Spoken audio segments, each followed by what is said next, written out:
Hi. Shalom. Hi, everyone. Hi.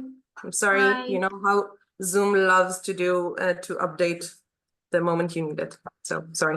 I'm here.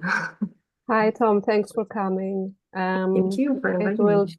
it will take us a couple of minutes. Of Maybe course. we'll wait like 2 more minutes for people to join.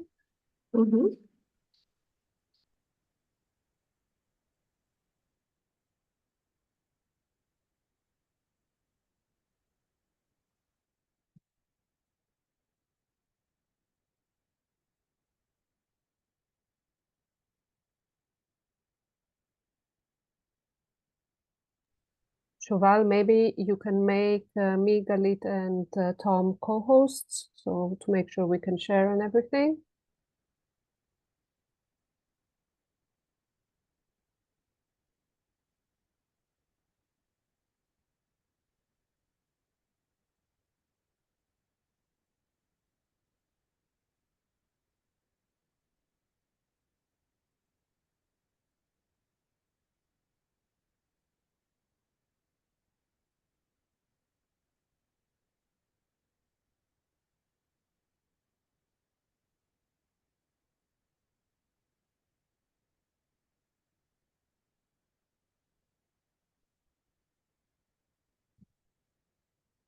We'll wait a few more minutes and then we'll start, so we won't have a delay and everyone will be here.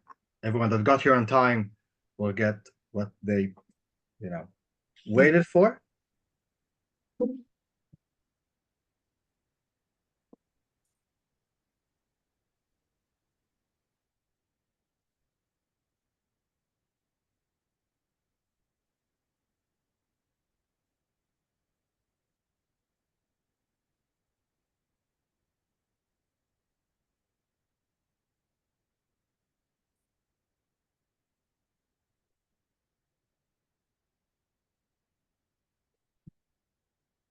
So let's start recording. And I will share my screen.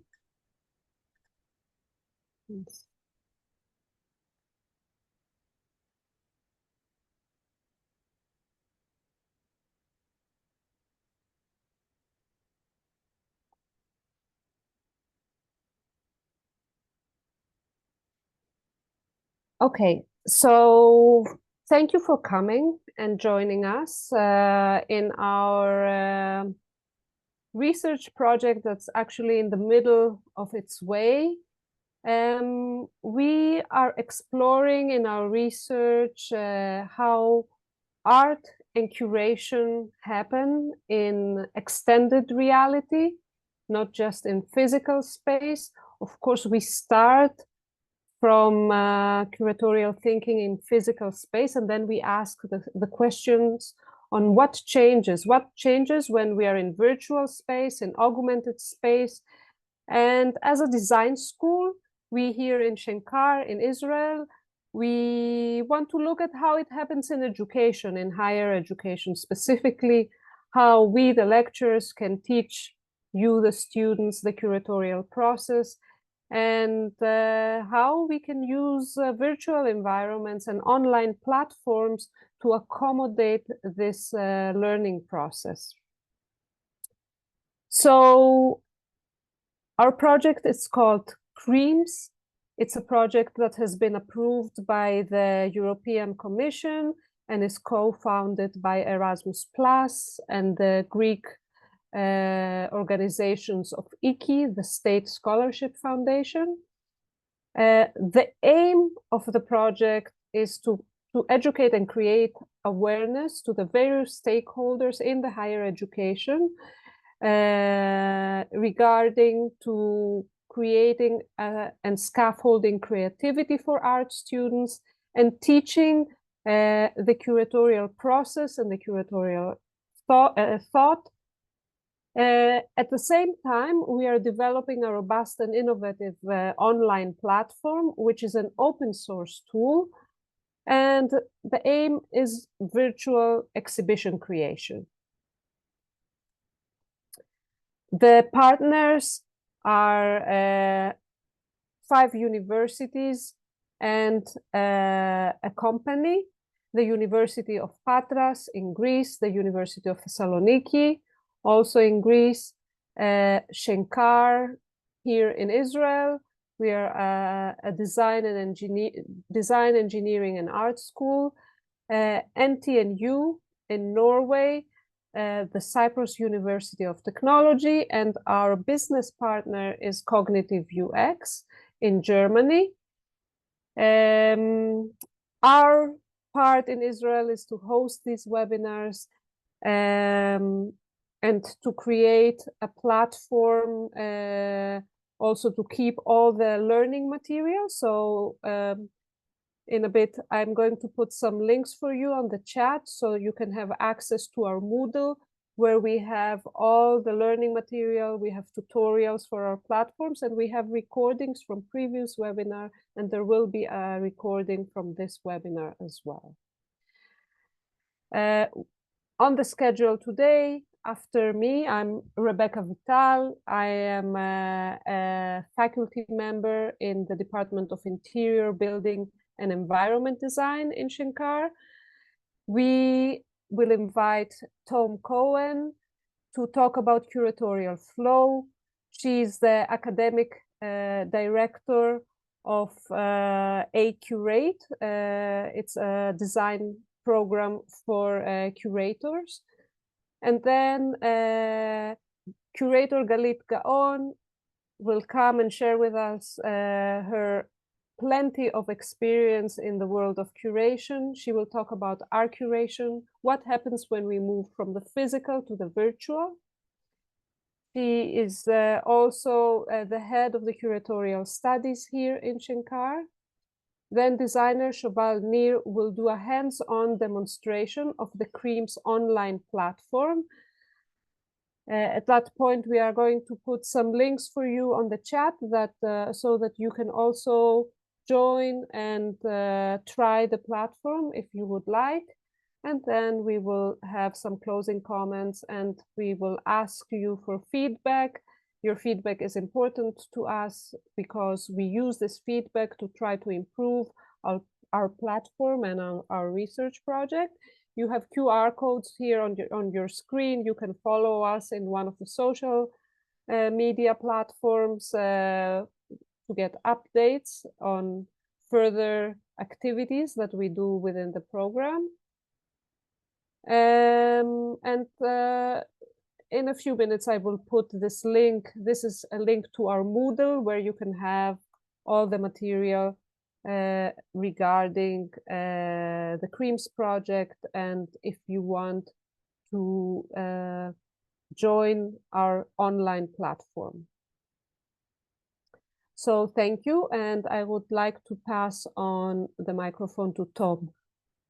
Thank you, Tom. Thank you, Rebecca. Just let me know that everyone can hear me.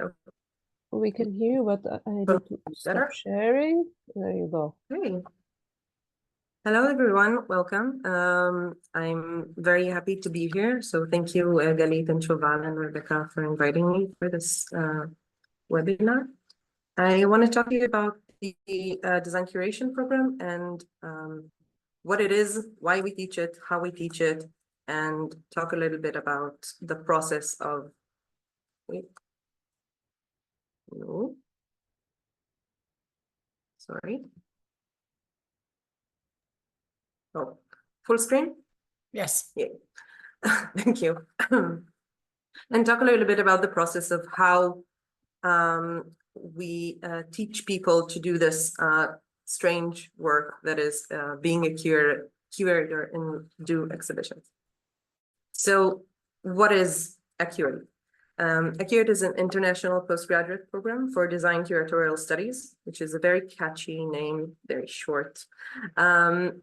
This program, founded by Galit Gaon, that is a senior design curator and here with us,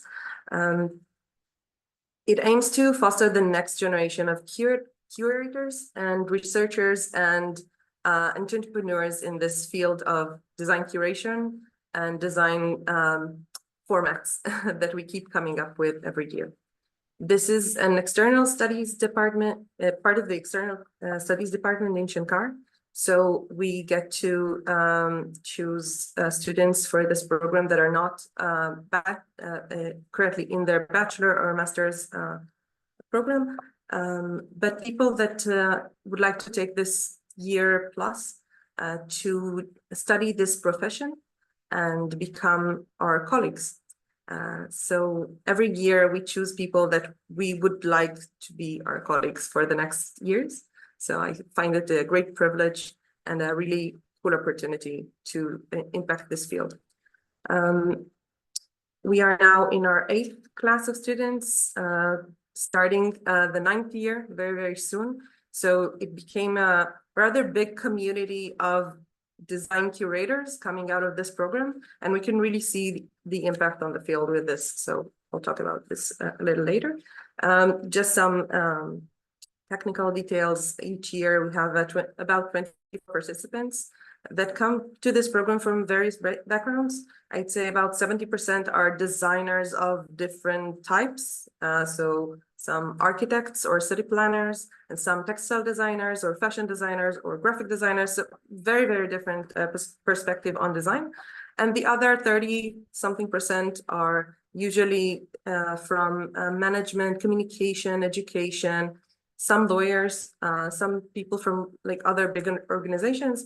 And it's a very interesting group every year that becomes this like collective of thinking and about what is design curators and defining their role as they go during this year.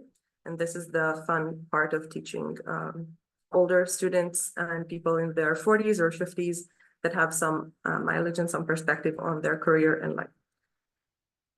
So why are we talking about design? Why not just curation, or why is design curation special in some way? Other than design being the most interesting topic in the world. I hope you all know that by now.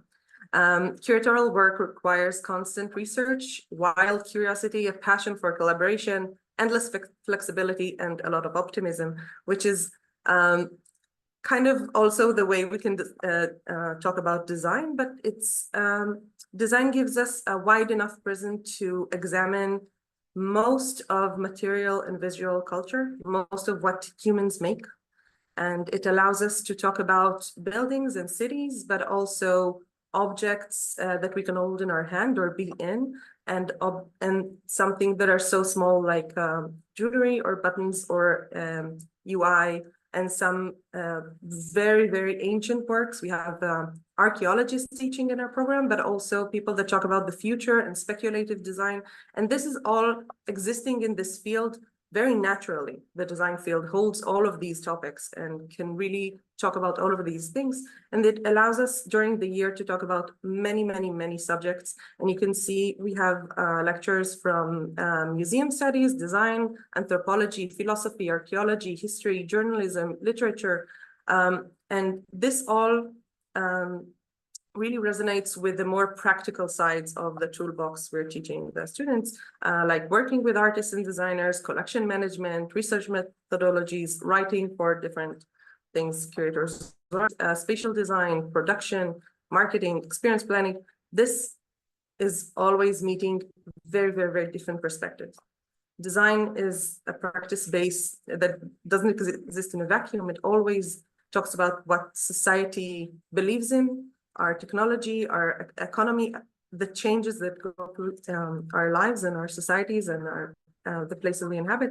So it allows us to really talk about a lot of things and talk about things that matter to us, to all of us, to the students.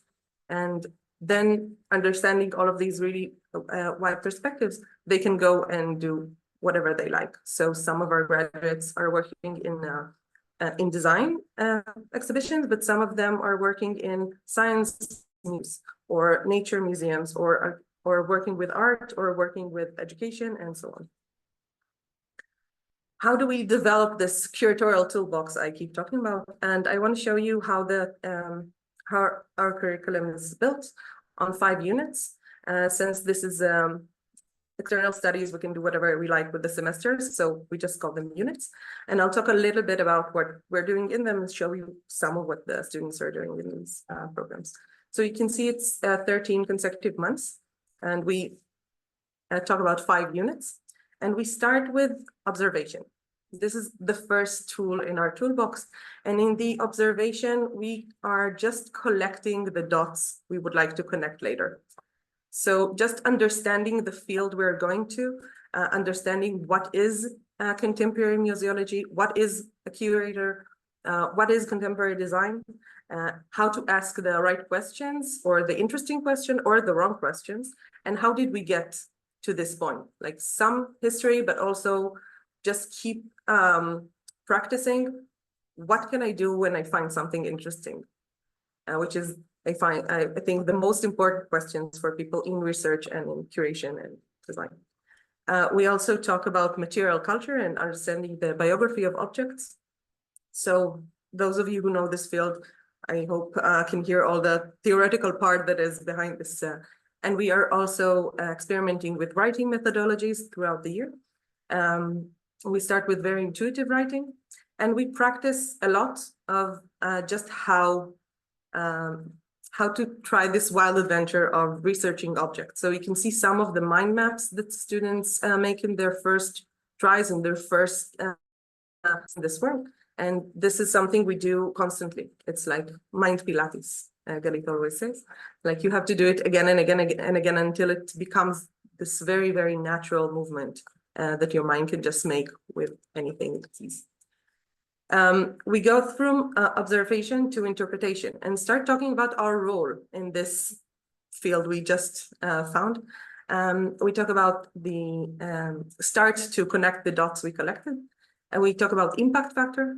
Can exhibitions have impact factor? How can we measure an impact of an exhibition, not only by the number of visitors or some kind of number provided by the PR people? Can we really measure an impact of an exhibition throughout history? Can we find exhibitions that really changed something or tried and failed to change something? And spoiler alert, they did.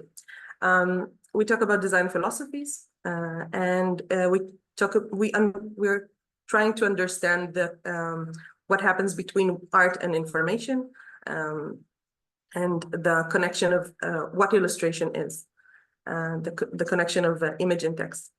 We talk about we ask the question of Israeli design. Is there an Israeli design? What consists of Israeli design or design in Israel? And we try to explore all of these concepts and everything they've learned so far by trying to write their first articles. So luckily, this program is connected and very, very tightly connected physically and spiritually to the largest design collection in Israel. It's a virtual collection and physical collection, and the students have access to it, and they try to explore this collection, try to understand what they're seeing, what they can identify, and they start to group these images they see and to write about them. So this is like very, very first steps in exhibition making. And they're writing their first articles and proposals for exhibitions by this time. So you can see some of the articles, and those of you who read Hebrew and would like can see them on the website. I'll send it later in the chat. By spring, we all get into our rubber boots and go stand in the mud in the field and really try to explore the field physically. Both of design and museology and exhibition making. We talk about design and anthropology. We talk a lot about experience design for curators. How do I create a democratic space, or how do I create space that really controls the people in it? What would I like to make? Can I understand the liminal spaces in an exhibition and different experiences people have emotionally and intellectually in an exhibition? We meet a lot of curators that explain their practice, really show us behind the scenes what are they doing and why they're doing it in that order. And we're also trying to understand designers, meeting a series of guest lecturers from different fields of design that can really explain their thought process and show us the research. We are trying, practicing writing for catalogs versus writing for exhibition space, very different kinds of writing. And we always talk about what my audience needs, what can I give them for their journey, so it will be the best experience that I was hoping for. We see behind the scenes in at least 3 museums, and we experiment with experiences. This is what we're doing in the spring. And by summer, we're talking about formats and really trying to collect everything, my ideas, the things I recognize in the field, the history that I find interesting, the talks I had with designers, the experiences I learned about, and try to make to define the format for different projects and different ideas. And we talk about space design, we talk about audience and education. I have a problem with this word, but it's common.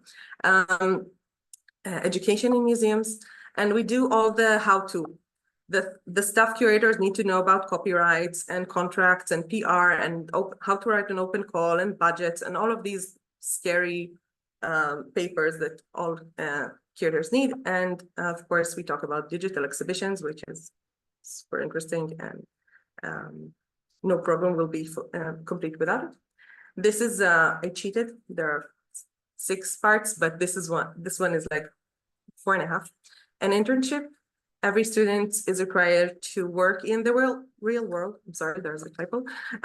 In the real world, at least 90 hours in any project they choose that a senior curator accepts them to accompany them as assistant curator. It can be in a museum, in a gallery, in festival, and so on. So you can see some of the places that have these interns every year, and some of the fun they did around mostly in Israel, but some go abroad for this experience. And the final part of this journey is the thesis, and each student develops their own product for the real world. Real projects, real exhibitions, from the concept and the crying part of a project to ending it with a real exhibition in the world. We find it extremely important that they have an actual project, and they need to do everything in it, from the writing to finding funding, to finding the right collaborators, to talking to the designers, collecting the work, and so on. Very important to us, and luckily, and we are very happy that it happens. And this all ends with a very exciting marathon of presentations in late December, so that the new students of the next year can see the projects and raise the bar every year. I hope I convince you it's very exciting, but I hope you would remember it also really works. So the best proof I have for this is these slides. Every time we talk about the program, I try to collect some invitations and of exhibitions of our graduates, and I find it impossible task because there are so many. These are just from the past few months, and it's not all of them. It's just the invitations I had handy and that looked nice together. So when I talked about in the beginning about the impact of the program on the field, we really see it. In the past 8 years, 120 new design curators joined this work, and we can really see a lot of design exhibitions, but a lot of roles for curators in cities, in organizations, in galleries. A lot of spaces open, and really we can see designers looking for curators, and also organizations looking for design curators. And this is really our pride and joy. I think that's all. If you have more time, I can talk more, but this is just about the design program, the design curation program. Thank you, Tom. Thank you. We are going to continue with Galit, which is going to talk a little bit about the curatorial process, how it happens in real life and also in virtual space.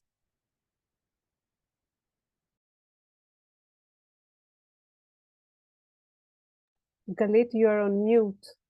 We don't hear you. That's a good one. So thank you, Tom, for taking us into the curatorial world. And most of our students finish their studies as other curatorial students exploring this field in the academy. They're done with this physical world, physical exhibition. And I would like to talk about this movement or this transformation that we're exploring these last few years. And I think if I might be, and Rebecca and myself are having a long discussion, when did it start, this idea of virtual exhibitions? And I think that we have slowly we learned that was a very old idea of having virtual exhibitions. We're just seeing it happening the last few years. So when we move from the physical to the virtual, we actually need to remember that we talk about real objects.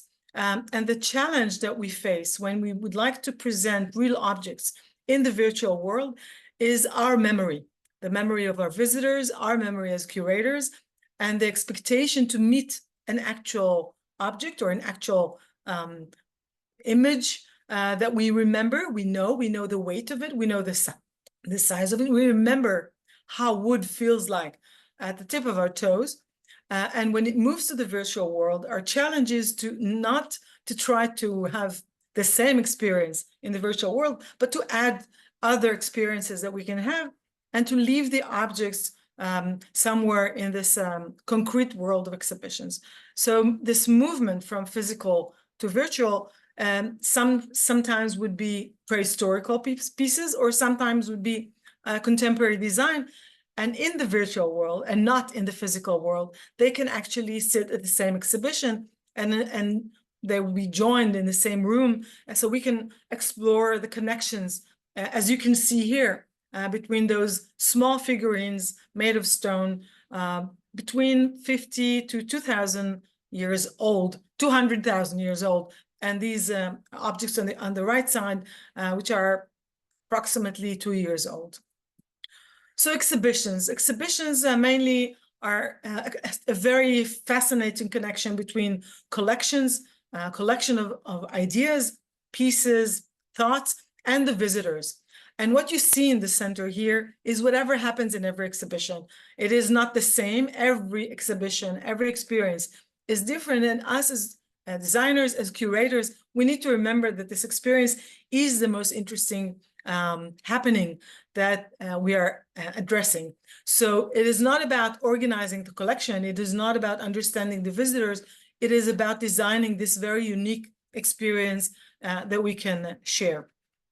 So we go to exhibitions. We go to exhibitions as we asked so many people in my time at the Design Museum in Holon, and I happily spent a lot of time at the front desk asking people why they have arrived at the museum. And this is some of the answers. We come to the museums or to see exhibitions to be inspired, to feel creative, which is a very important thing, that people come to exhibitions to feel creative, not to be creative, to share a unique experience. It means that this blur that was there between collections and visitors is the main thing that we are talking about, this unique experience. And maybe when we talk about the virtual world, we can remember that every time I enter virtual exhibitions, I would expect another unique experience and not looking at the same space. And of course, to meet new ideas. And I think this is the most exciting and interesting and maybe important thing that we need to keep in our mind when we move between this concrete and virtual world. So why exhibitions? We have many answers to why exhibitions. Of course, Tom and myself, we share this passion of exhibitions. We feel that there's nothing more interesting than exhibitions, but I know that not all of the people who are here with us in Zoom, maybe too, but not everyone thinks exhibitions is the right answer for everything. But we feel that exhibitions are important mainly because they're in this opportunity to meet and to create new knowledge. And in the academic world, new knowledge is the most interesting option that we have as teachers, as researchers, as designers, as curators, to I think, I want to say curate this new knowledge, but then present it to other people. Share this new knowledge, make it known, make other people connect their thoughts to your new knowledge. And then slowly we have this new field that emerges in this academic life.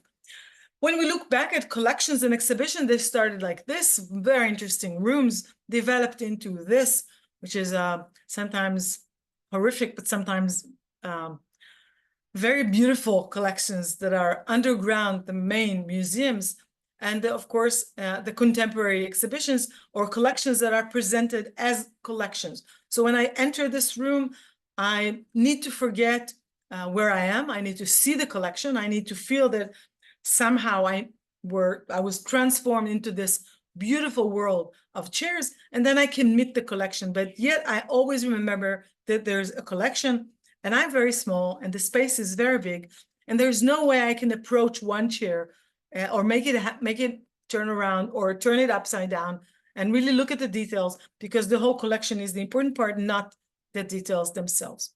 So we are talking about collection making or making a collection, and this is the main process of this virtual and concrete world.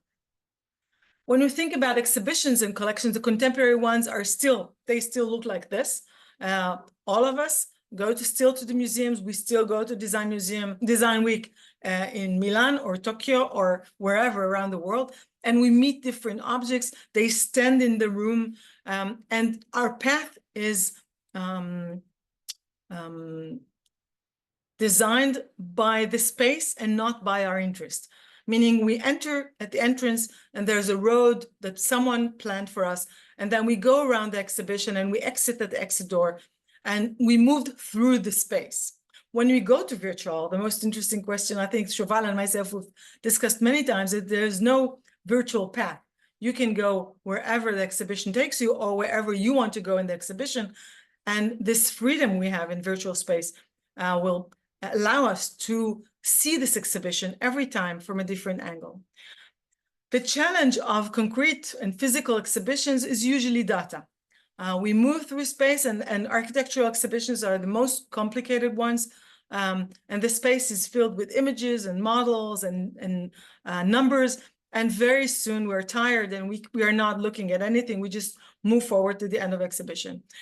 Moving those exhibitions to the virtual world will allow us to get access to this data and look at it and check it or go back to it whenever we would like to use this data, and not to overload our attention as we go in the exhibition. Also, data could be in models or images and not just numbers and text. More and more we see screens in exhibitions, we see movies in exhibitions, and then sometimes we go in an exhibition and we ask ourselves, why am I standing in a concrete space looking at a virtual screen or a virtual movie while I'm standing in this a very particular room? And I think some of the very interesting design studios are answering those. Some of them, the most important one I think yet is TeamLab, as they are designing those spaces that are starting to explore what it means to have a concrete space with virtual data, virtual exhibition, and a very moving or dynamic data that we're exploring. Some of the new exhibitions are using data and virtual research to present a new object. So when we think about design exhibitions, we usually say that the process and the end product are important. Both of them are important the same way in this exhibition. But when we have those screens that are showing the virtual process of creating this wonderful statue at the end, we can choose whether to visit the concrete space or to visit the virtual space, and still the experience would be more or less the same. And I want to share a short movie. Just wait. Okay, just Shoval.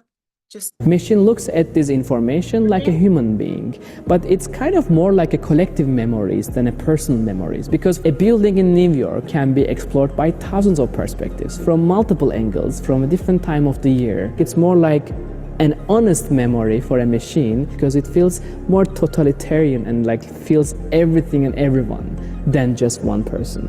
Anadol covered the walls and the floor of a boiler room in a building in Lower Manhattan with this machine-interpreted dynamic landscape. If you ask him, he'll tell you that the machine is dreaming. When a machine learns from outputs and memories like this, it can create an alternative reality. It looks at the patterns of the trees, the buildings, the nature, the people, every single thing hidden inside this image corpus. Seeing a machine giving a context of data and creating an hallucinative outputs was something like really inspiring. And I think this is what we would like to have or to aspire to when we have virtual exhibitions, is to have this very inspiring moment of this meeting between people and new ideas, new knowledge, new art. So how do we do that? We ask good questions, and this is usually the right way to do that. We're asking questions about values and about the tools that we're using. Okay, so we're talking about questions about wondering, about mindware, about senseware, the way we feel the objects, about flow, and of course about pleasure, which is part of the museum or the exhibition experience. We're using the tool of curiosity, wonder, investigating, experimenting, and experiencing. And these, I think this bricks of that we're putting in them like this, these are what we're using as, this is our toolbox to either design or curate a physical exhibition or a virtual one. So the questions we ask are about, something's not going right here. The questions we ask about wondering is about, can we obtain the quality of wondering in limited space? And when we go on a virtual space, of course, limitations are not there, but is there a limit to the virtual space? And can we keep this sense of wondering, using curiosity when we are taking people around in these virtual exhibitions? Can we allow them to be in this mindware, this sense of wonder that we as we see here in the image? Can we design exhibitions in the virtual world that would allow our visitors to stay in this mindset of mindware and to use wonder? And of course, senseware, which is the most challenging questions or value that we would like to have in a virtual exhibition, because in physical world, we can allow people to touch the exhibition, of course, to explore it.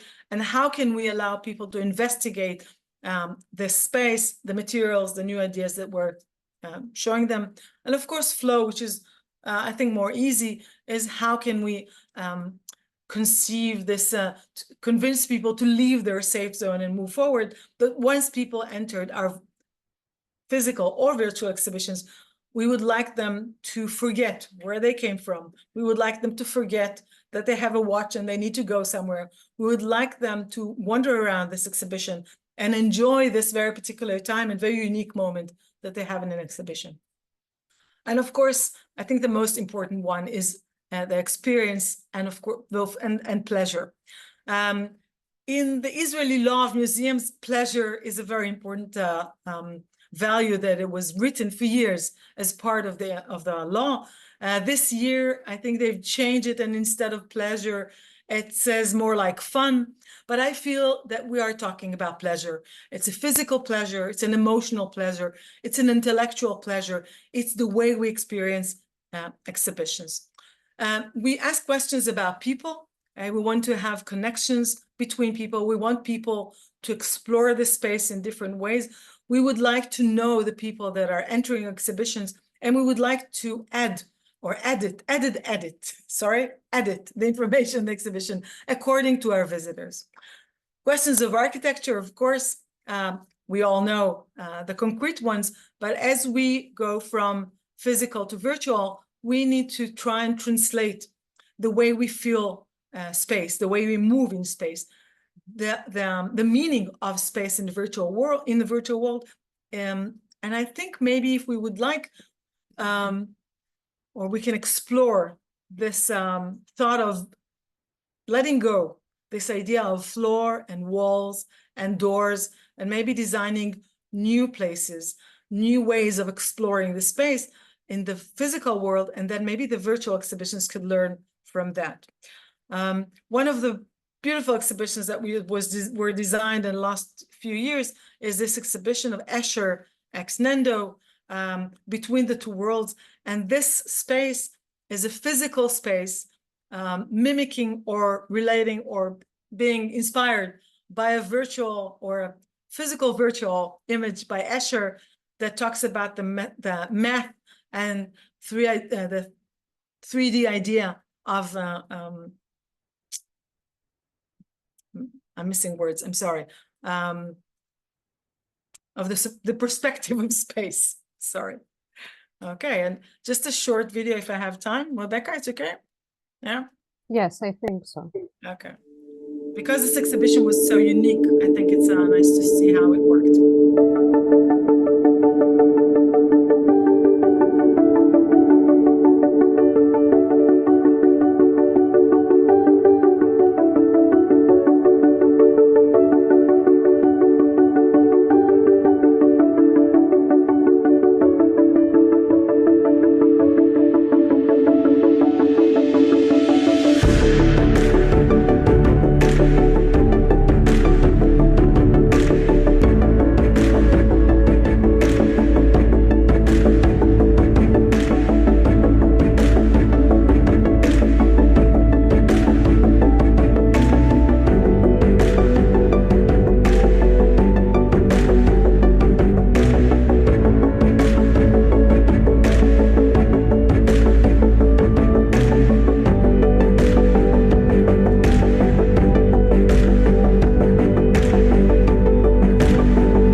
We'll stop up. No. So this exhibition started with the 2D images of Escher, and then was translated into space, and now it became a very virtual website that Nendo created to go back from 3D to 2D and explore those images by Escher. So questions about experience. We all know this image, as we all at least once in our life stood by a very important image, tried to capture it in our phones or our cameras, and the experience was distant, it was far. And as we go into the virtual world, we meet more data, the freedom to access more and more images allows us to choose those things and get very, very close. And then we get closer to those exhibitions. This is how we are using it. And this, I'll just mute it.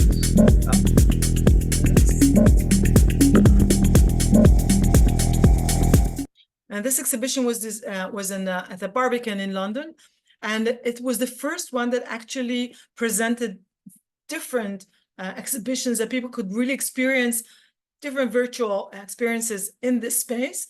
And somehow, I think it was a turning point for all our exhibitions on how to allow people to enter physical space and really experience virtual exhibitions. Okay, so as we move forward from this physical to the virtual, I think the last questions we're asking today are the questions about the future. And when we design those exhibitions online, we usually are still designing them in rooms as we know the first collections, as we know the first museums. We still have this space, we have this movement in space. And I think that as we move forward and designers really know how to, or still have the know-how how to allow us to move through those spaces, we can move slowly from having exhibitions that look like the physical world and maybe enter this new era of having more data and maybe more and more exhibitions that are mimicking the physical world, but I think slowly exploring what it means to have a virtual exhibitions. Can I move freely in space? Can I get really close to the objects? Can I choose the objects I'm looking at? What do I experience when I'm moving through those spaces? What do I feel? Is there music? Is there emotional? Do I have friends that are coming with me to those experiences? And I think as I'm looking at more and more presentations of those exhibitions, I feel that the young designers might come with a new answer for those virtual exhibitions. So if we remember this very important role of presenting art and allowing art and people to meet in a safe place and ask good questions, we need to remember that those meeting points are unique. They're a unique experience that we need to try and keep when we move from the physical to the virtual, and allow people to enjoy art and allow us curators and designers to present art, whether it's in the physical world, but mainly if we go to the virtual world. And of course, when we are using our platform. Thank you. Thank you, Galit, for this very inspiring lecture. And now we can actually go and see what Creams has developed, what kind of platform, and what's the process within our online platform that Creams allows for lecturers and students to work together. Shoval. Thank you, Rebecca. Thank you, Galit and Tom. I'm going to share my screen and I'm going to walk you through a little bit through our platform. I'm not going to go into all the details because it's a bit wider. I'm going to focus today on the curatorial process that we entered in proof of concept 2. This is POC 2. This is what we're looking at. I'm going to go through the curatorial process. I'm going to show how the curatorial process transforms into space. And then I'm going to show how to start and develop your own exhibition in our platform. First of all, Rebecca mentioned earlier our Moodle website. So this is our Moodle website. You have all the information of the project in the Moodle. You have the descriptions in Greek, English, Hebrew, Norwegian, and German. You have our recordings from previous webinars. You have the manuals, video tutorials. All the information is online with an easy access, and you can have a look and try our platform. This is our website, creamsproject.eu. And once you go into the website, you can log into POC2 and do your own evaluation study and try and log in to the platform. The first thing I'm going to show you is, the main course. I'm going to show you the VR editor, which is basically this is our editor. As a student, you would be able to create 3D spaces. And I'm going to walk through a little bit about what was done in this exhibition, and then I'm going to go back to the curatorial process to see how it resonates together. So I created quite a simple space. You can walk in like playing a computer game. For those of you who ever played computer game, you use the mouse and keyboard together. You walk through the space, and this is a short and a very small exhibition I've created regarding the color yellow in graphic design. Sorry. Again, it's much more elaborate than that, but now for our short demonstration, I guess that will do. So you can walk into space, walk around, come closer to one of the images, have a closer look. You can go back. You can tilt and watch the exhibition itself. You can see the text that was added next to the image. And as Galit mentioned, once we work in a virtual space, we're not limited to size. We're not limited to, we can take a very small image and make it larger. I'll show it in a few minutes. Just to make you understand, this is like an historical area of the exhibition, going back to 1895, and drawings that were made in the color yellow. And then I did a very fast forward towards pop culture. And you can see you have several works that are very familiar with regarding the color yellow. You see The Simpsons, you see The Yellowbirds, you see The Yellow Submarine from Beatles. And the exhibition was made basically on a very short curatorial process, which I'm going to show very quickly. I'm going to go a little bit through the platform in a few minutes, but I just want to show you how each of the, you see all the purple ones going on your right. This is because I'm now in a VR editor as a student, and I can start edit my work. Let's do just a quick preview. I'm going to come closer to the Beatles one. I'm going to go to artworks. I'm going to choose it. You see it says what was selected. I can do adjustments to the picture in terms of placement. I can change the size, just double it if I want it larger, going all the entire wall, or going back into like this stamp sized image. Again, as Galit mentioned earlier, the virtual space gives us a lot of flexibility in terms of what do we present, how do we present it, do we cluster works together, do we choose an image on a single wall, or do we leave it empty? It gives us a very, very important freedom as designers and curators. I'm going to go through a little bit on the curatorial process, which was developed in POC2. This is like the curatorial process for Exhibition 47, which is the one that I just showed you. And as a student, I can communicate with my lecturer and start explaining or brainstorming my decisions in the virtual space. And the curatorial process goes from selecting the artworks all the way to getting assessed by my lecturer or instructor. And if I would go through a little bit, you can see the few selected artworks. Maybe it will upload in a minute because of the bandwidth. So I've selected artworks to the exhibition. And once I'm done with that, I can arrange them, there you go, in groups. Okay, I've opened 2 groups for grouping my works. It goes as pop culture or historical, and I can take an image and move it from one line of thought to the other, one curatorial way to the other one. And since the process is virtual and computerized, I don't have to start all over again once I get another insight or another thought. I'm getting another artwork.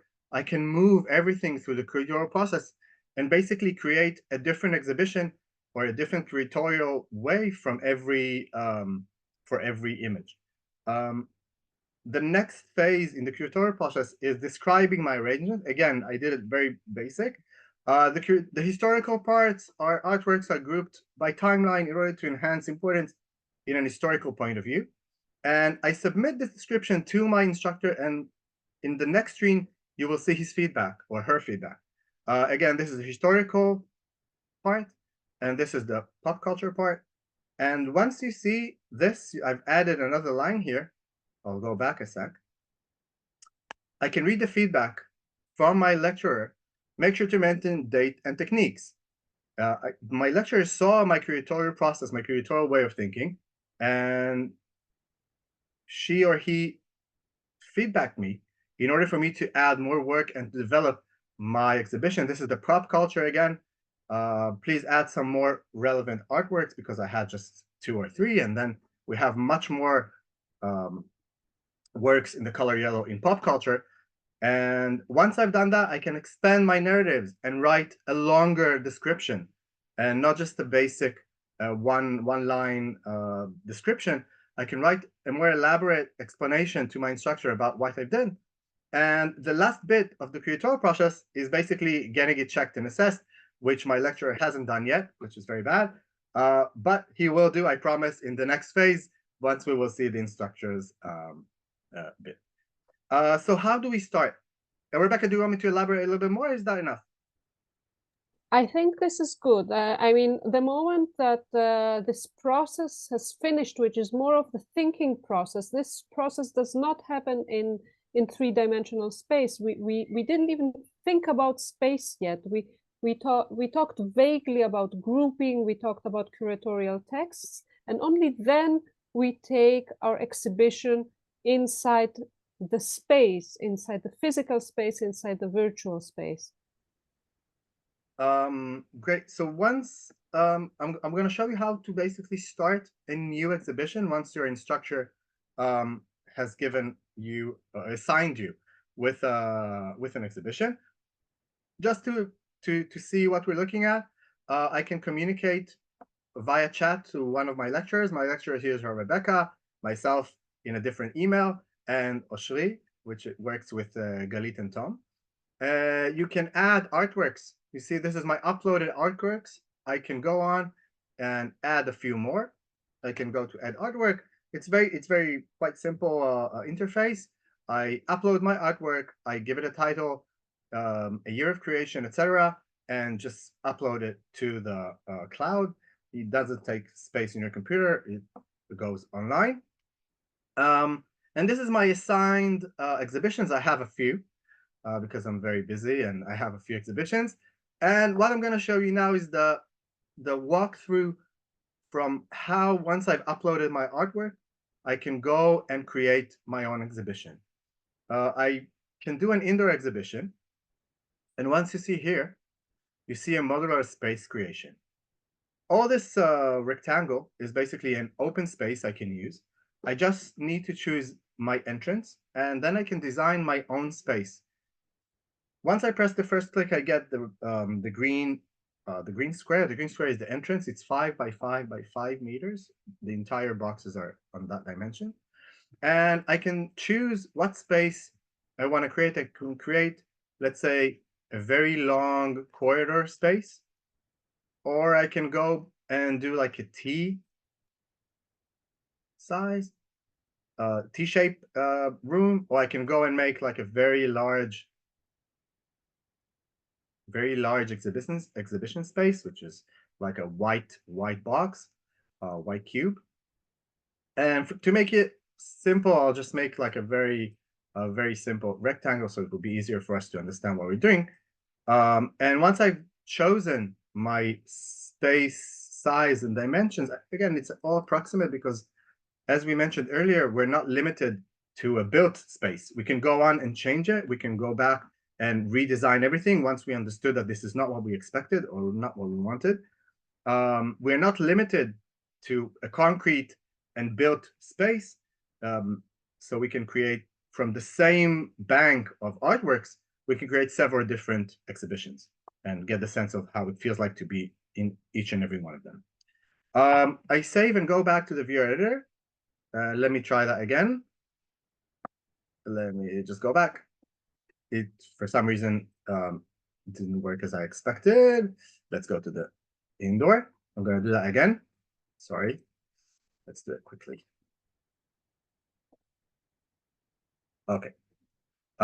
Preferably working in Edge, since it's kind of a proof of concept still, would be better, but it works in Chrome.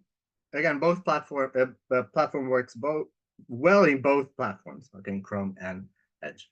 So once I enter the space, this is the space I've created.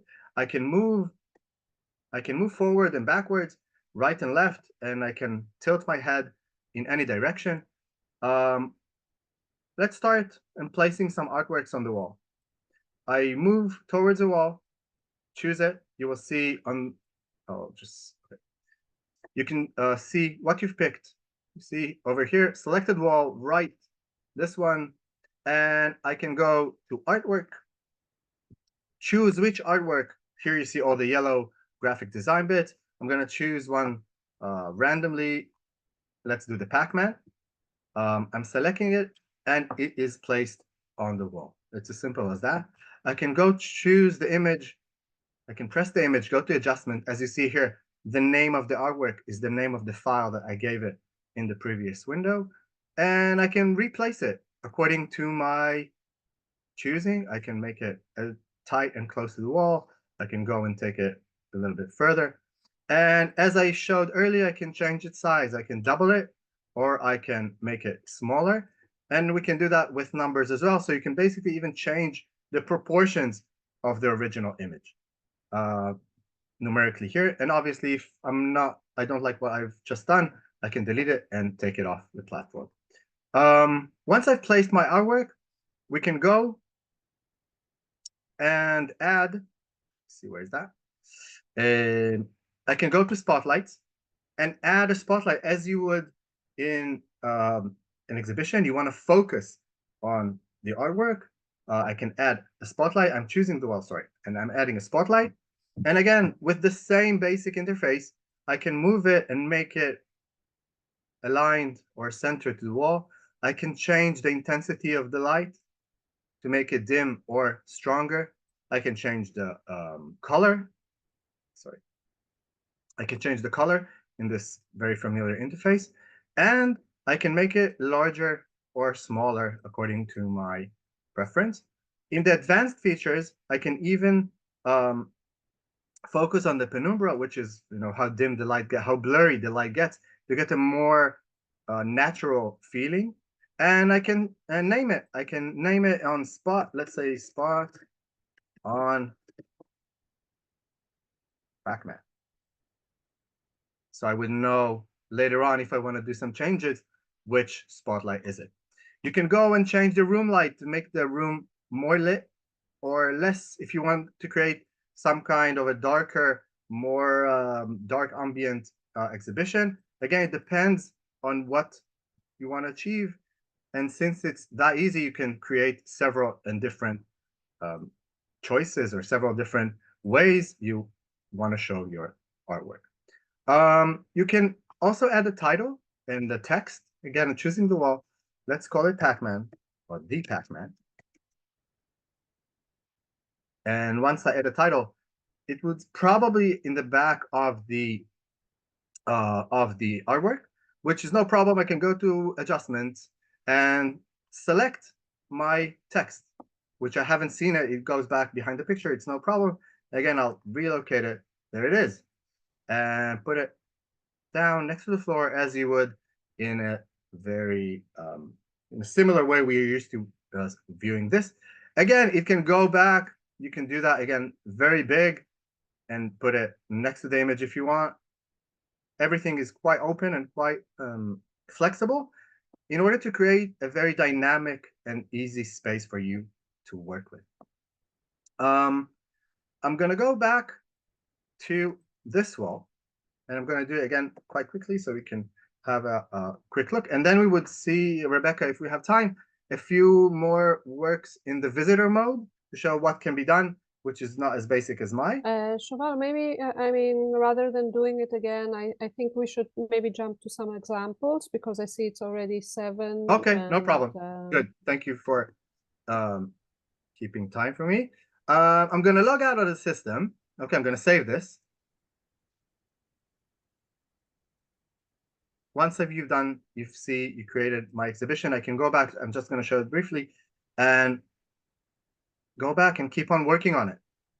This is the time I had. I'm done for now. You see the Pac-Man is here with the light, and I can go on and go through the process and do everything or keep on editing it, saving it, and that's it. I'm going to log out of the system as a student, and you can have a look how it would be like on a first time use. If you want to go have a try, you can create your own account. You have here a sign up. I already have an account, but if you would do a sign up, you would get a very familiar screen with email password that you need to enter. Choose whether you're instructor, your student, or artist, if you're a professor or associate professor, and the university that you work in. It can be, again, if you would do an artist, this will disappear. And if I would go back, you can watch all the existing exhibitions in the platform as a visitor to see what was done till now. See, this is my exhibition that I've just did. I can watch it as a visitor. We have here a few exhibitions that were done by students from the curatorial studies, from our associates abroad. I'm going to choose, you see all these exhibitions over here. Let me just choose one that I'm familiar with. Les mots pellets. Limor Peretz is a Galit student. She did a very interesting work in our platform in a different space, but it doesn't matter for our This is actually a digital twin of a real gallery that we have in Shenkar. We asked our partners in Creams and they created a digital twin so we can do virtually, we can arrange the space and then even do a testing lab and see what kind of exhibition at the end of the day we want to put in our physical space. So this gallery, as Rebecca mentioned, is a virtual gallery of our built gallery in Shenkar. So you can see that Limor is much more talented than I am. She took the platform to the next level in terms of how do we use the imagery, how do we use the photos, how do we use the text. In terms of creating it, as you see now, it's just text, but lining everything together and making it in a way that is explanatory to the viewer is very interesting, in a very interesting way. By the way, Limor Peretz mentioned that all these images were AI generated of mushrooms, which is amazing and inspiring as well. I'm going to show another one Can we show Avishag's gallery yeah, here? this is what I was looking for. Avishag's student she's Rebecca's student. She did it with the modular space. Which is different as I've demonstrated earlier. It's a very elaborate work. The idea here is to have a virtual portfolio. She has a space, she created a gallery to display all her personal work. She's a design student. She writes, her curatorial text is a little bit about herself, if she wants to go to a job interview, for example. And then the person can go, Shoval, we can turn and yeah, I just wanted the gallery. You see, this is the... She categorized her work in 3 categories: architecture, design, and art. So the person that she's sending this link can go in this virtual space and experience her design portfolio. So she did everything as I've shown earlier, with adding the images, adding the text, creating her own space, shape and size in terms of how much do I have to present, or how much do I want to present in each part. Added the text. I will go closer to the images so you can see this is like her renderings of or floor plans. And as an instructor or as a design colleague, I can go and see her process, see the way she thinks, the way she would present her work. You can see how flexible and how elaborate it can get in terms of how do we present. And again, I'm moving with a mouse and a keyboard as I would in a computer game, focusing on what I want. I can go back, which is in some, such as Galit showed the team labs work. Once you leave a space, you can't go back. If I didn't have enough, I need to move forward because other people are coming. This is not an issue with a virtual space, because I thought about something and then I showed the party and then, oh, maybe I'll do the party in the small apartment. Will it work? And you can go back and forth and redesign it and take your visitor into the process, into your work. And again, you can get feedback and rechange it and rework and do some work. And this is, I think this is a very, very interesting exhibition in terms of what can be achieved with the platform. Rebecca, if you want me to go through anything else. I think we will stop here, Shoval. Thank you very much for this demonstration. It was very comprehensive and it showed both the curatorial process and the work inside the 3D virtual space. I have placed some links on our chat, both to our Moodle, how to access the Creams platform. Everything can be accessed from the Moodle, of course. You have all the links in there as well, and all the material. And please sign up or even visit some of our galleries as a visitor and come back and evaluate our projects. The platform, we are using your feedback to improve our work. And I would like to open up if there are any questions.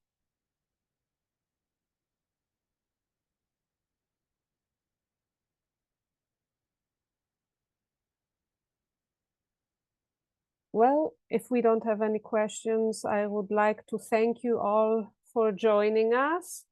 And hopefully you'll stay in touch, and we will see you maybe a year from now when our platform will be developed to its full. Our project is finishing more or less a year from now, so we hope to have a robust and complete platform that can allow for these processes that we talked about. Thank you very much. Thank you very much, Thank you, everyone. Rebecca. Thank you. Thank you Thank you so all. much. Bye, guys. Bye. Bye. Thank you. Welcome.